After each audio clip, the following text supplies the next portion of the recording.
Welcome! In this video I'll show how you can change the keyboard language on LENOVO Legion GO S.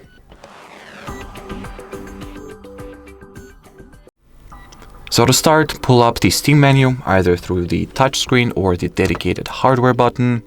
Now go into Settings, select the keyboard section or the keyboard category, and here in front of an active keyboard, press Edit.